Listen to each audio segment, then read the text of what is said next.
Salamat talaga sa team mo, Doc Florinda.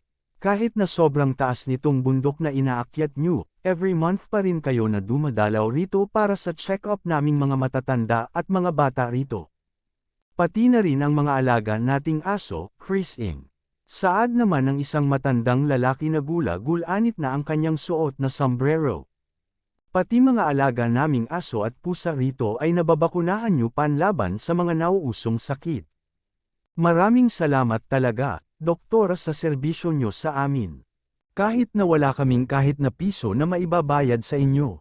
Bakit nyo naman kailangang magbayad sa akin, Mang Goryo? Libreng konsulta nga po ito. Sapat na po sa akin na matanggap ang napakarami nyong pasasalamat para sa serbisyo ng team ko sa inyo. Sobra-sobra ng kabayaran yun sa amin, walang halong kaplastikan itong ipinapakita ko. Makita ko lang talaga na masasaya ang mga taong nakatira dito sa bundok, ayos na ako. Sa layo ba naman kasi ng kailangang lakbayin ng mga taong taga rito para lang makarating sa center o sa ospital, sobrang hassle sa kanila kung sila pa ang dadayo sa mga doktor.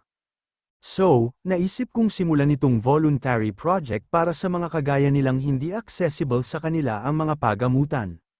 Lalo na ngayon na usong-uso sa mga kabataan at matatanda ang sakit katulad ng sipon at ubo dahil nagsisimula na naman ang tag-ulan, mas makakabuti para sa kanila na regular silang NASH check-up.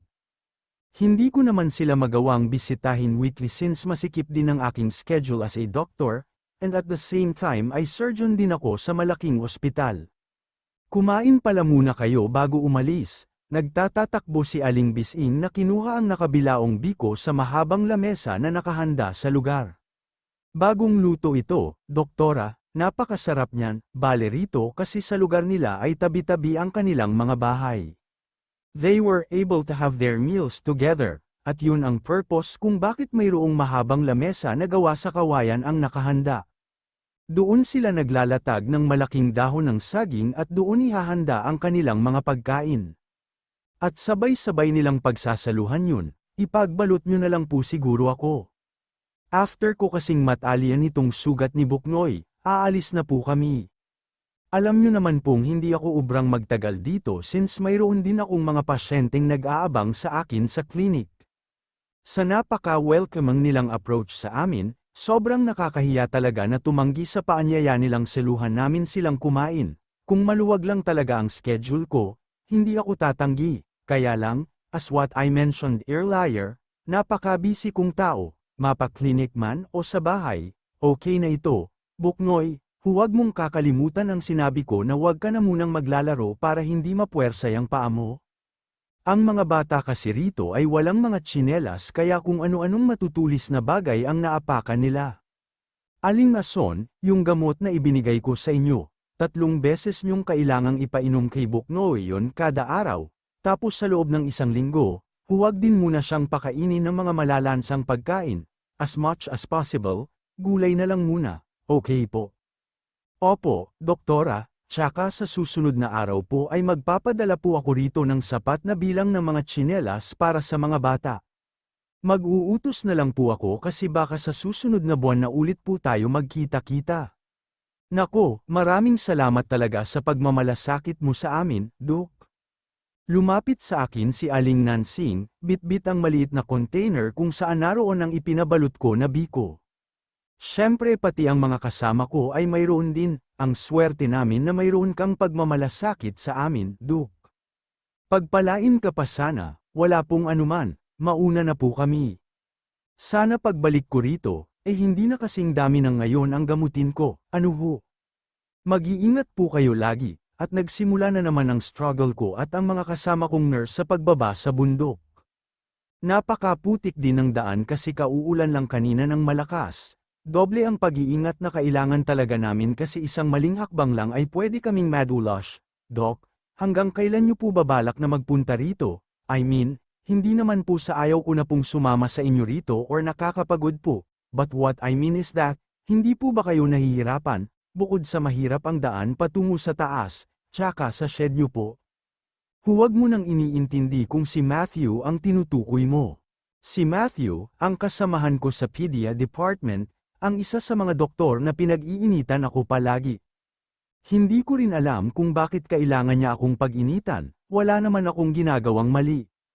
Siya lang talaga itong madalas palpak tapos sa akin siya nagagalit. Hindi po si Doc Matthew. Pasensya na po kung narinig po namin yung pag-aaway niyo ng asawa niyo po sa may restroom noong isang gabi, Doc. Nang sa wakas ay nakababa na kami at nasa harap na kami ng sasakyan, huminto muna ako para harapin yung dalawa. I'm not aware na may nakasaksi pala ng pag-aaway namin ng asawa ko nitong nakaraang gabi lang.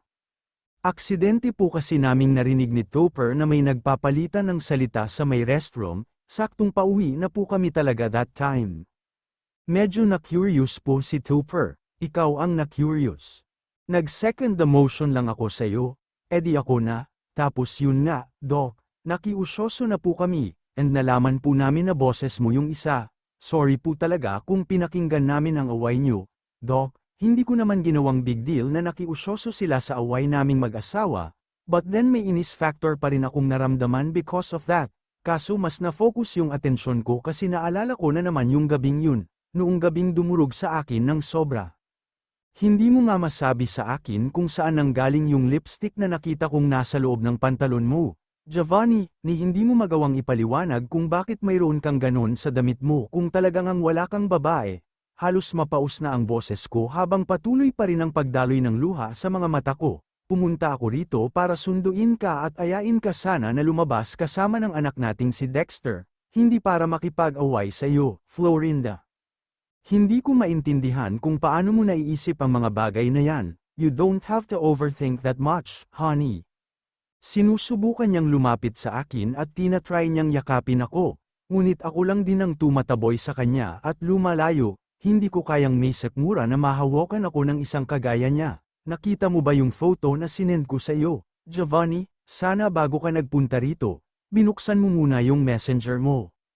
I saw that, at hindi yun totoo. Justify your answer then.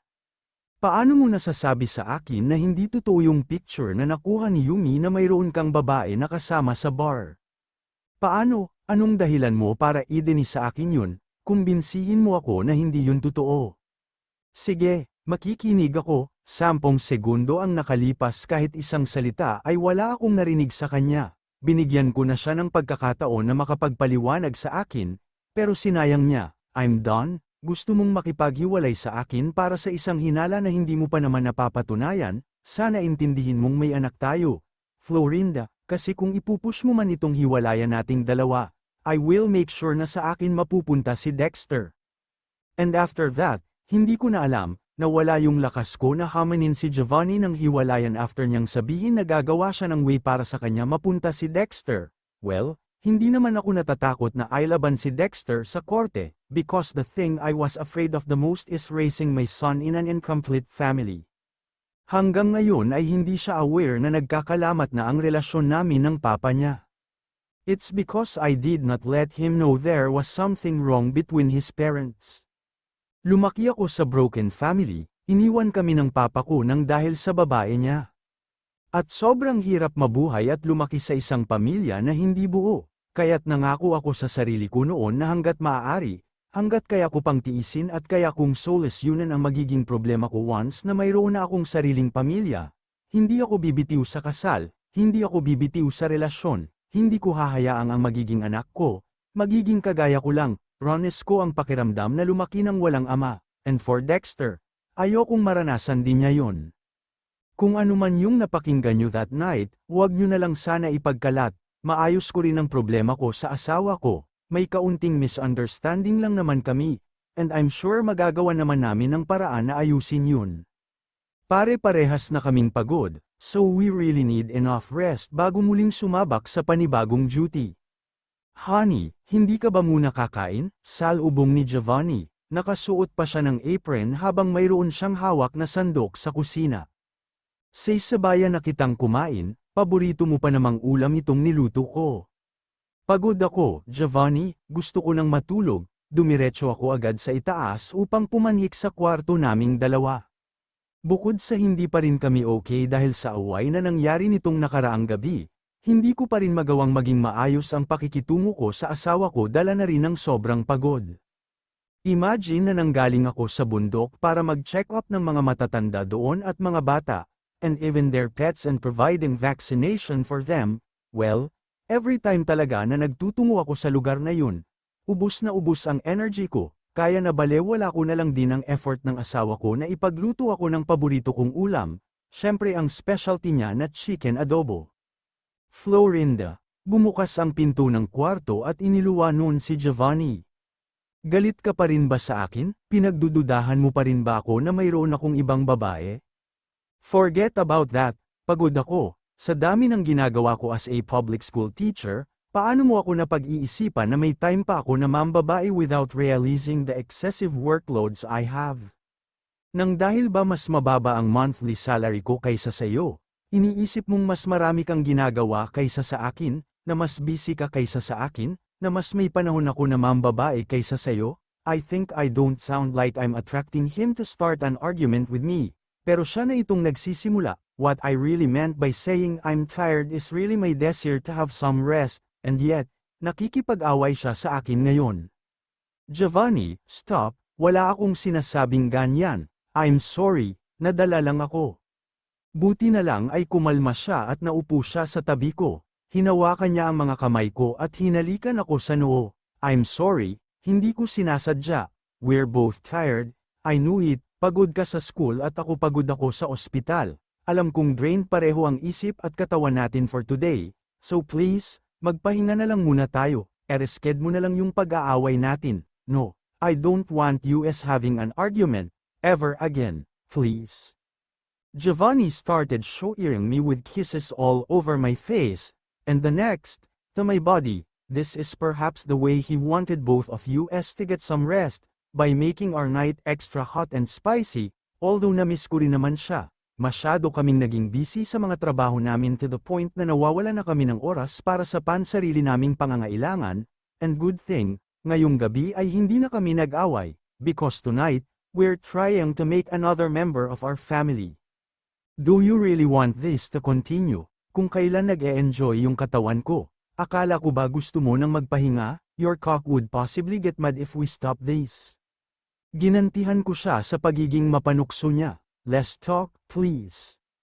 And more, kiss and touch. Tutal naman ay nasimulan na namin ang gabi na maging mainit, itutuloy na namin ito. Sa sobrang init ng nararamdaman ng katawan ko, habang pinaliliguan ako ni Giovanni ng halik sa lobby, and he even licking my face with her wet. When I finally undressed myself, only my undergarments left. Ngayong nahihipan na ng hangin ang balat ko, nararamdaman ko ang pagtindig ng mga balahibo ko sa sensasyong kumikiliti sa balat ko. Giovanni laid my body on the bed and he placed his body on top, marahas niyang hinubad rin ang suot niyang damit. The next thing he do, he's licking my nipple down to my tummy, and that was the best feeling while we do this. Please, don't stop. I moaned. I bit my lower lip to stop myself moaning loud. Nasa kabilang kwarto lang kasi si Dexter, and when I moaned louder ay baka magising ang bata. Medyo masakit ito sa umpisa, no need to inform me about that. It's our second time doing this, at ngayong mangyayari na. Na naiwang nakatitig lang ako kay Giovanni, hingal na humiwalay ang katawan namin sa isa't isa. How I wish we can do this more often. Nawala ang ngiti sa lobby ko nang bigla kong ma-realize na mukhang imposible yung mangyari. Both of our jobs require our whole life to spend with, at yung mga ganitong eksena, once in a blue moon lang posibleng mangyari. So, sometimes I wonder, paano kaya kung biglang hanapin ng katawan ni Giovanni ang ginagawa namin? Kapag ba hindi ako available, may iba siyang babae na pinupuntahan para ibigay yung pangangailangan niya? Sure ka ba talaga na ayaw mong sumama sa akin na magpa-salon, Doc? Hindi mo ba nami-miss magpa-wavy ng buhok? No offense meant, but I always noticed your hair having split ends. Mukhang need na talaga ng buhok mo ng alagang salon. May hair treatment naman akong ginagamit sa buhok ko, Connie, hindi nga lang masyadong mabilis ang effect, pero hindi na rin naman ako matatagalan if kailangan kong maghintay ng 2 to 3 weeks for its effectiveness. That's perfectly fine with me. Overconfident talaga ako na ipagyabang yung product na ginagamit ko sa buhok ko sa kanya just to let her know hindi na ako magiging dependent na sa mga hairstylist sa salon. I don't know if it is just me who doesn't like letting someone touch any part of my body except myself and of course ng asawa ko. As much as possible, gusto kong ako mismo ang mag-aalaga sa katawan ko kaysa naman iasa pa sa ibang tao ang gawaing yun. I'm just worried about you. Baka kasi pag nalosyang ka na sa kakatrabaho mo ng sobra, ayawan ka ng asawa mo niyan. I mean, let's be realistic here, Doc Florinda. Alam naman natin na ang mga lalaki ngayon, madaling magsawa. Mauumay ang mga yan pag ayaw na nila sa itsura o sa katawan natin, and then they began to find another woman na iba naman ang hulma at yung amoy fresh ba. Nawala tuloy sa focus ang sarili ko sa pagsusulat ng Race Eta because of the idea that Connie brought to my mind. Kasi okay na kami ni Giovanni kagabi, may nangyari na nga sa aming dalawa, and I assume things between us has been fixed. And there comes Helen, visiting me at my clinic to give me another reason to overthink. You know, I need professional advice bago ko ito ituloy, so I'm trying to ask for your help. Karapatan naman ni Connie na gawin ang anumang gusto niyang gawin sa katawan niya. Because after all, it's her body, whatever choice you have for your body, go for it. As a medical practitioner, I don't see anything wrong if you choose to continue the surgery. Kung alam mo namang makakabuti yun para sa iyo at sa asawa mo, well, to make him satisfy, ikaw ang bahala. Hindi lang naman tungkol doon ang dahilan kung bakit mas gusto kong maging bata sa paningin ng asawa ko. Nananatiling nakatawa pa rin si Connie sa akin without realizing na oras na niya dapat para lumabas na ng clinic. Alam naman natin na ang mga lalaki ay sawain yan, mabilis matukso sa mga babaeng mas fresh sa iyo, so para hindi na sila lumingon sa iba. Ikaw dapat mismo fresh ka at mukhang bata sa paningin niya, di ba? She also bid her goodbye to me after talking not so necessary words. Hindi ko alam kung kailangan ko pa bang intindihin ang mga sinasabi ni Connie sa akin or just ignore those. Hindi naman kasi helpful ang mga yun but more likely she's giving me reasons na pagdudahan pa lalo ang asawa ko. After the night, actually yung mga doubts ko sa kanya ay nawala na parang bula. Kaso bumabalik bigla because Connie told me something I should overthink again.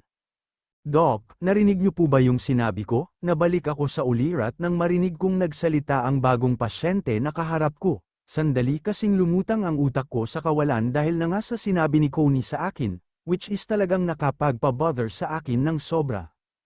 I'm sorry, ano nga ulit ang nararamdaman mo? I said I was feeling sick. Tapos magdadalawang buwan na rin po akong hindi dinadatnan, pahayag ng isang dalaga, at kung tutuusin ay ang mature niya ng tingnan para sa isang dalagita.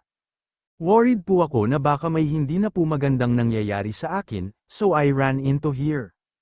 Have you tested yourself for a possible pregnancy? Hindi po, I'm afraid to do it. Baka kasi hallucination ko lang na mabuntuntis ako.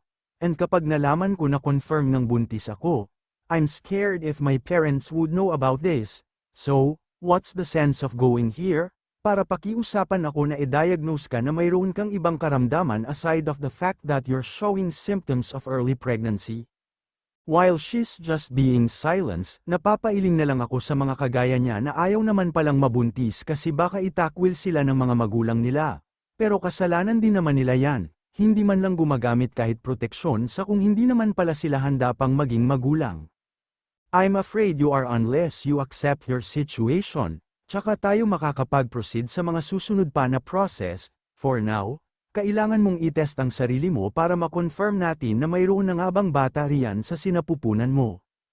Inabutan ko siya ng pregnancy test which is always namang mayroon sa clinic ko, para sa mga possible cases ng mga pasyenteng hindi pa nila nalalaman na buntis na pala sila based on the symptoms their body is trying to show them. Kaso nga lang ay ipinagtaka ko kung bakit ayaw niyang kunin ang nakalapag na PT sa table.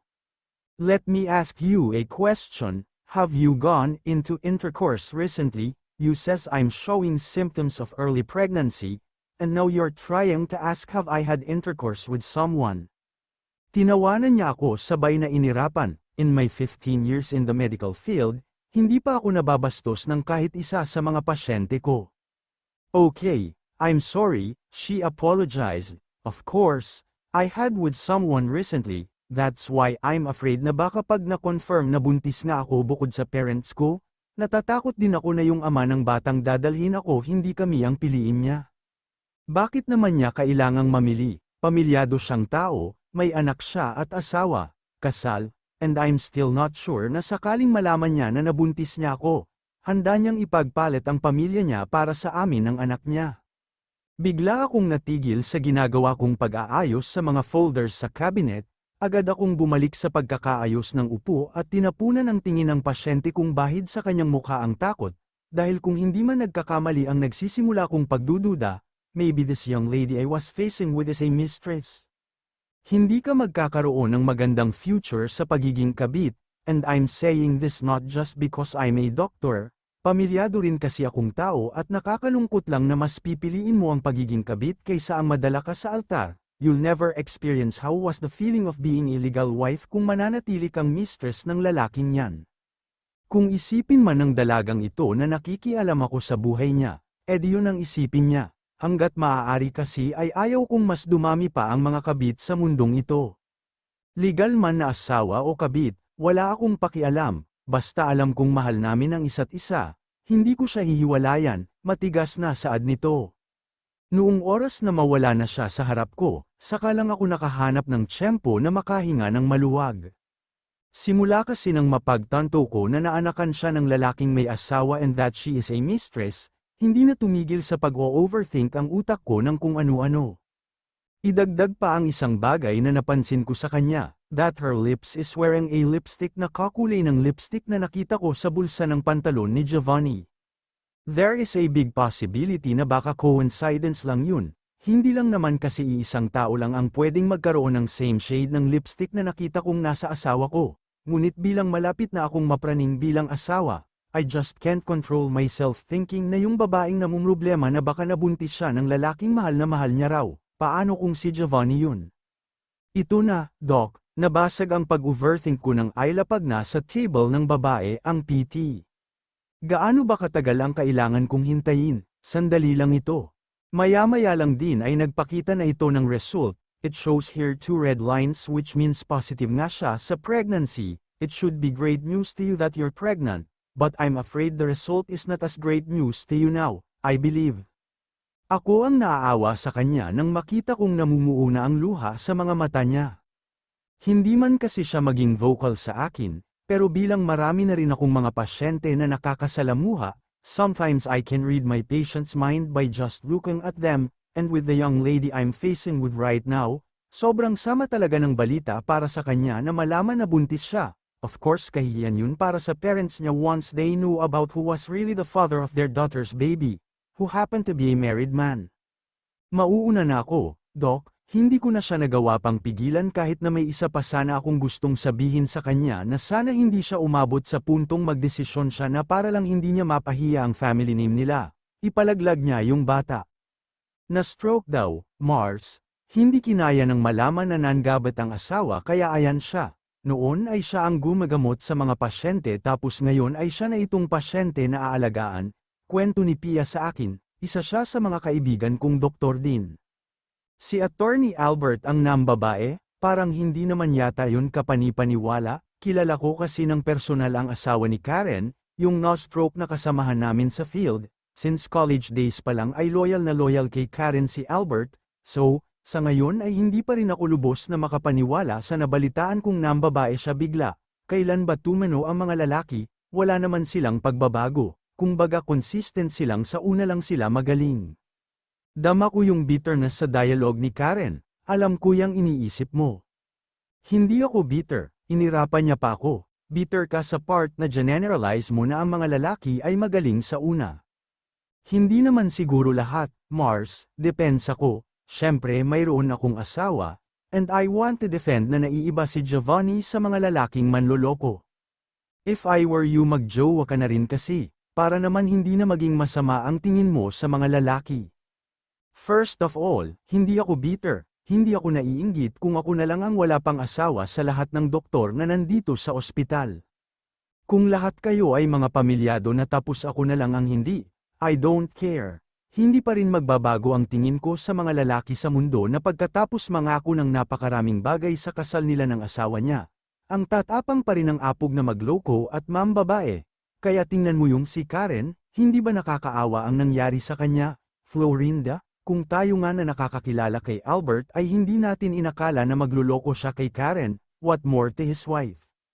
Kaya wag kang masyadong papakampante dyan sa asawa mo, Mars. Umiyak ang asawa mo sa kasal niyo, di ba? Umiyak din si Albert sa kasal nila ni Karen, nakikita mo na ba ang sign? Hindi ka nakakatuwa kung nagbibiro ka man, kaso hindi naman ako nagbibiro. Inakbayan niya ako at inakay patungo sa bintana ng second floor. Si Giovanni yun, di ba? Nanliit ang mga mata ko habang pinagmamasdan ko ng maigi ang mukha ng lalaki. Nakasuot kasi siya ng cap kaya hindi ako maaninaw ng maayos sa mukha niya. Pero kung hubog ng katawan ang pag-uusapan, he looked like my husband. Mayroon siyang bitbit na bag, shoulder bag yun na maliit at tamang-tama para sa isang babae. Sa may pinto ng kotse ay iniaabot niya yun, ngunit biglang napaatras si Giovanni nang bumukas yung kotse at may isang babae ang lumabas doon sa pinto.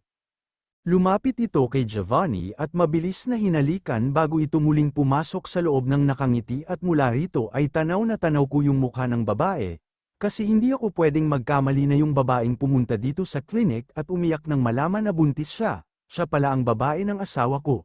Sunod-sunod na pamatak ang luha ko, sinabayan ng pagkuyom ng dalawa kong kamao, ang liit nga naman ng mundo, mismong kabit na ang lumalapit sa legal na asawa ngayon. Tila ba bumilis bigla ang tibok ng puso ko sa natatanaw ko sa bintana.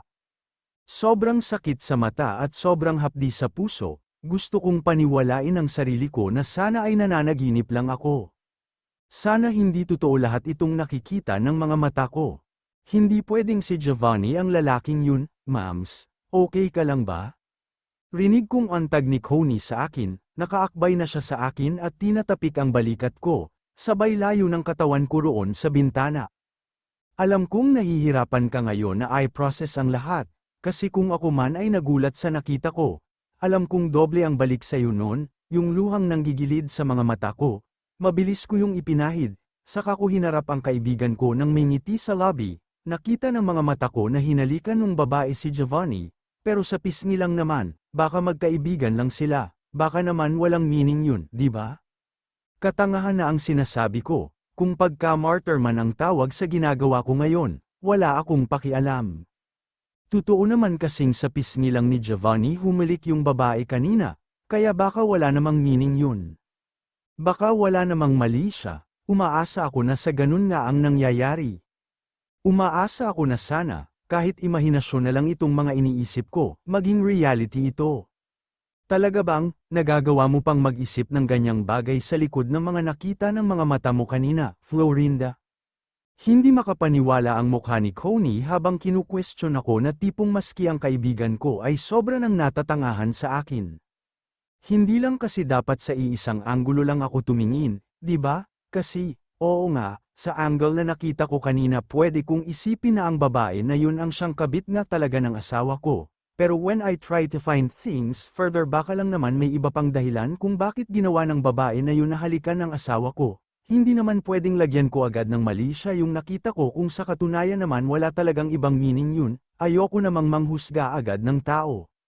Ipinaglaban ko talaga sa kaibigan ko si Giovanni, add to it, hindi pa rin alam ni Connie na naging pasyente ko kanina lang yung babae na buntis. And the same shade of lipstick na gamit niya ay kapareho ng shade ng lipstick na nakita ko sa pants nitong nakaraang araw. Hindi ko na talaga alam ang iisipin ko, masyado nang nagkahalo-halo ang mga detalye sa utak ko.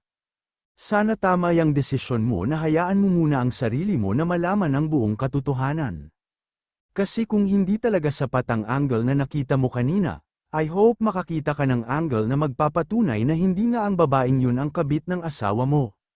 Maski ako ay hindi sigurado sa ginagawa ko, sa mga bagay rin na iniisip ko, masyado nang sumasakit ang ulo ko sa magkakahalong paghihinala at pag-iisip ng bagay upang depensahan ang asawa ko sa ipinaglalaban ng utak ko. Kasi masyadong bata yung babae para patulan ng asawa ko, o pumatol ang babaeng yun sa asawa ko. Na malinaw naman na malaki ang age gap nila sa isa't isa. Imposible talagang papatol si Giovanni. Hindi kami magkakasabay na kumain since magkakaroon siya ng duty sa operating room. Kaysa naman hintayin ko pang matapos ang surgery na gagawin niya roon, nauna na lang ako. And for my meal today, wala naman akong ibang choices kung hindi umorder ng sulit meal dito sa cafeteria. Sa isang plate ay mayroong burger na sa unang kagat pa lang, tinapay lahat, tapos may kasama ring spaghetti na tipid sa sauce, sa sahog at sa cheese, and lastly ay mayroong french fries na malata pa sa taong may sakit. Pagkasi magkasabay kami ni Kath na kumain, lumalabas pa kami at humahanap ng restaurant. Sino ba naman kasing gaganahan sa mga pagkain dito? Mukhang isang linggo mo ng meal yan. So, napaangat ang ulo ko upang tingnan kung sino ang taong naupo. Oy, Kenneth, bakit nagawi ka rito? He's been my friend since college. Bale trio kasi kami noon kasama si Connie, kaso nahiwalay lang talaga sa amin. Sa tagal ko rin na nakilala ka, Florinda, alam kong yang pagkain na hindi mo magawang kainin. Meal mo na yan for a week, kaya ngayon ay kinakasawaan mo na, di ba? Kaya dapat magpasalamat ka na nadaan ako rito sa ospital. If not because of my arrival, ginugutom mo na naman tiyak ang sarili mo. Natatawa niya pang saad sa akin, ako naman ay dala ng sobrang gutom, inumpisahan ko na ang paglantak sa mga pagkain ni Kenneth, tipong nakalimutan ko na makapagpasalamat sa kanya bago ko sana yun kainin lahat. Huwag kang magsalita when your mouth is full. Palagi kitang pinaalalahanan nung college tayo na hindi mo na kailangan mag-thank you sa akin, di ba? Makita ko lang na sarap sa mga pagkain na dala ko. Okay na yun sa akin. Kung makapagsalita ka naman, akala mo naman talaga ikaw ang nagluluto ng mga foods na ibinibigay mo sa amin noon, lahat na galing fast food. Pero nag-effort ako pa rin ang bumili, tapos pera ko rin ang nagagastos, nagmamayabang pang saad niya sa akin. At dahil nga naaaliw ako ni Kenneth habang lunchtime ko, at least ngayon ay nagagawa ko ng tumawa ulit kahit na papaano.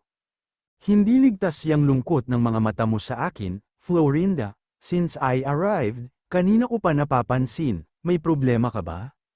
Huwag mo lang sasabihin sa akin na tungkol sa love life mo ang problema mo, ha? Alam mo na ang sagot dyan, mag-backread ka na lang sa conversation natin. Lahat ng mga kailangan mong advice, nasabi ko na sa iyo roon. Inirapan ko lang siya nang bigla niya akong tawanan. Wala naman kasing nakakatawa sa sitwasyon ko, nagtatampo ka na naman. Manunuyaw na naman ako ng crush kong na friendzone ako. Hanggang ngayon ay tawa pa rin ng tawa si Kenneth nang ailapit niya ang upuan niya sa tabi ko. Natigil tuloy ako sa pagkain nang akbayan niya ako sabay tapik sa balikat.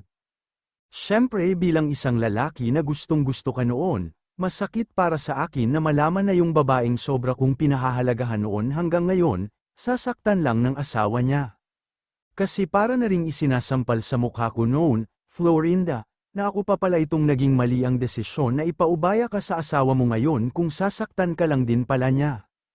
Kasi, to tell you honestly, mahal na mahal kita noong araw na yun, na hindi ko kayang may sekmura na matulog gabi-gabi nang hindi nang hihinayang napakawalan ka, pero pinili kong bitiwan ka at ipaubaya kay Giovanni, kasi mahal niyo ang isa't isa, sino ba naman ako para pigilan ka na maging masaya, di ba? Siyempre kung saan o kanino ka masaya, doon ako, lumayo ako sa pagkakadikit ng katawan ko sa kanya, at hinarap ko si Kenneth, nang hindi na mamalayan na naluluha na pala ako. Mahal na mahal ko talaga ang asawa ko, Kenneth. Kaya hindi ko rin masisikmura kung maghihiwalay lang kami. So, may problema nga kayo ni Giovanni, hanggat kaya nyo namang resolve yan, malalagpasan nyo yan. Hanggat hindi naman masyadong malaki ang problema, pag-usapan nyo. Ayaw kong makita kang masaktan dahil sa relasyon mo kay Giovanni, mas masakit yun para sa akin, Florinda, wala akong nagawa kung hindi ang yamakap na lang sa kanya. Hindi ko rin kasi kakayanin pa na sabihin sa kanya na pinaghihinalaan ko na may babae ang asawa ko, kilala ko siya, magre-react siya once na malaman niyang baka mapunta sa wala ang pagpapaubaya sa akin, sa lalaking hindi naman pala kayang panag-utan lahat ng mga pangakong binitiwan niya sa akin noong ikinasal kaming dalawa.